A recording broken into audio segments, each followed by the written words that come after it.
Les propos de Paul Kagame continuent de faire réagir. Une prise de parole était particulièrement attendue, celle de Félix Tshisekedi.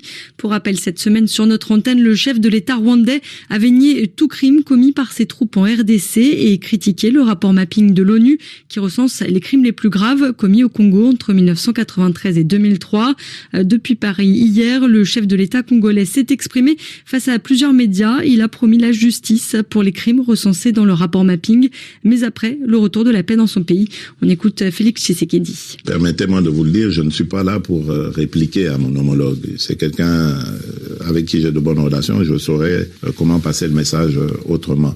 Ensuite, je dirais que le rapport mapping, c'est quelque chose qui a été fait par des experts de l'ONU. C'est pas les Congolais qui l'ont fait. Ce ne sont pas les Congolais qui accusent. Ce sont des gens objectifs qui ont fait ce rapport. Ensuite, je dirais aussi que justice doit être faite pour toutes les victimes au Congo et ailleurs dans la région. Et donc, pour moi, ce serait plutôt une attitude positive que le président Kagame aurait de collaborer à cela. Parce que à ce stade, il n'y a pas encore de condamnation. Donc, il faut se mettre au service de la justice. Si ces gens qu'il défend sont innocents, la justice les innocentera. Quant à nous, je veux la paix pour mon peuple, mais pour les peuples voisins aussi. Demain, lorsque cette paix sera une réalité, nous allons ouvrir ces pages aussi sombres avec la justice congolaise et voir dans quelle mesure nous pourrons régler les méfaits du passé par une justice transitionnelle ou par une justice pénale, enfin. Le président de République démocratique du Congo, après les propos de Paul Kagame,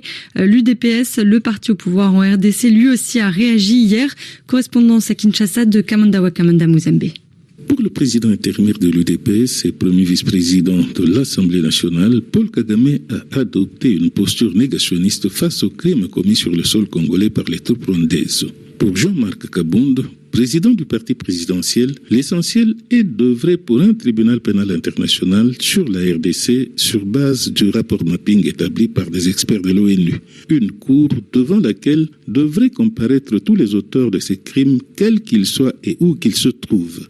Parmi les autres voix qui se sont élevées dans l'UDPS, celle de Jacques Machabani, selon le président de la commission électorale permanente du parti présidentiel, les morts ne sont morts que lorsque les vivants les oublient. Pour lui, les victimes sont une fois de plus massacrées lorsque l'évidence est niée. C'est une injure à nos morts qui doivent obtenir réparation, insiste Jacques Machabani, pour qui ces crimes doivent être qualifiés de génocide.